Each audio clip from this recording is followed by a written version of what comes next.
Nazaretha emzini wasebuhleni kwakufika ama-Soul Brothers ade buya phesheya winile afika ngizobonga enyangeni yezulu yabuza inyanga yezulu benenze njani laniphuma khona niwine kanjani wathi sitshengiseni soba ishaya insimbi besitshela abazali bethu sasasukuma ungalozinde wanyakaza asukuma wonke amaNazaretha eParadise anyakaza wagodwa wabuyela emakhaya wamenyezwa ukuthi wonke amaNazaretha afunakala ebuhleni wathi sinecala nidanse phansi komuzi kaShembe nidanse ezulwini ngoba nithi siyamasha ezulwini niyofika nithini kuShembe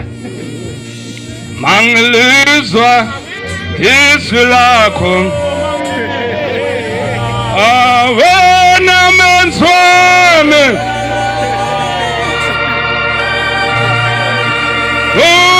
usinda imbongolo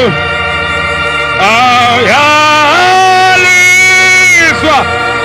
ziningi izinto amaNazaretha enzoqamsikuneli bandazi umthetho zimkhuba maNazaretha la ekhaya kubhaliwe kunencwadi mawufunda u-39 ihlobo zami enkosini ongifundela khanyile le ncwadi omama bethu namakhosikazi wethu azobe iphethe kusasa kodwa ibe umthwalo endlini bazobayibona sebeyonikela umkhokheli ithi ayihlatshele ngezinye ihlabelelo wahlawula umuzi wonke mina ngivele ngiphume nje efomini mangabona umuntu sephethe uBob noMnazaretha uyo loziholayo washo njalo ushiya unyazi lwezulu kodwa azange ashuthe u43 lesonto libuya le ndawoni yalo ngoba labantu abangaqokile bazocela bengale umuntu engale kwentaba fanele azikuhlangana amaNazaretha ungafani bese sifana nabanye abantu thina usushame nginihlukanise ngaba yabantu banenibe ngabami funda 39 u37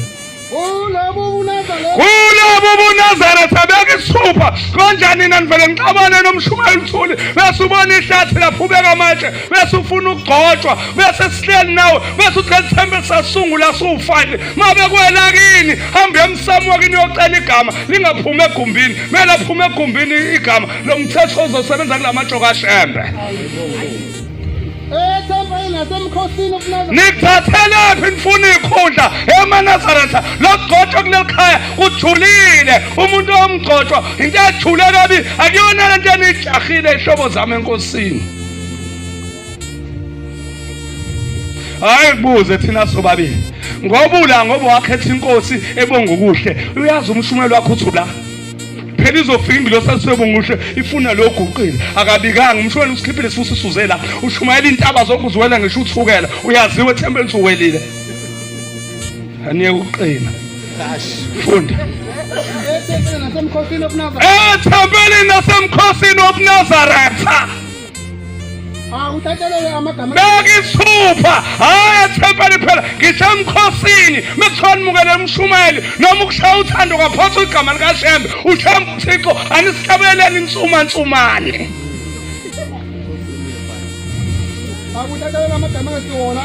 akuhlatshelwe amagama engasiwona wonkolo yobuNazaretha esesihle samaNazaretha aqanja umprofeti uBhombela ivali izongibambezela uma kwadutshulwa lapha emalikazi washonga ngama-AK ingalo yonke waphuma ubaba wathatha u14 wakhe lwasekhanda wambopha ingalo wathi mefika emshini bathi odokotela asiyiboni inhlamvu ayiphumanga ngala futhi bese siyamshaka siyithole phakathi uShembe sengincibilikisile ngo14 lo mncane wena ngoba uhamba ngalo ufuna sikubuka ukuthi uphelele uzosiza balo 14 lo 14 bangcwele wawuphila kuthina wathi noma uphethwe ekhanda awukhipha uma ufaka ekhanda liphela ikhanda uzosiza kanjani namhlanje ngoba ufuna ukubona ukuthi ufaka u14 kubuya unkosikazi emlazi uyabuya uthi ufuka ngixoshwa mve ngaxoshwa emndenini izakathini sathwena uyena umakoti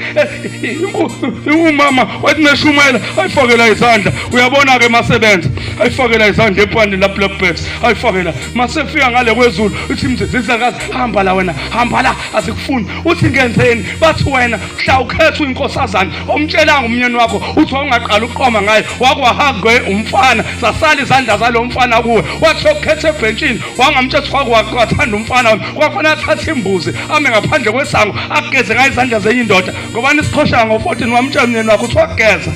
kuzoqanga uqoma ngaye. Nkosi useningizimu.